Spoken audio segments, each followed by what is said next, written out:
Aku dah agak dah. Memang dia ni menang. Woi, dia menang woi. Saya kat sini saya nak umum untuk 3 pemenang untuk kita punya best review. Tempat ketiga, tempat kedua, tempat pertama.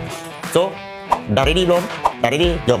Untuk tempat ketiga. Jeng. Emilia Chong. Untuk Emilia Chong, view dia 1.1k. Tahniah.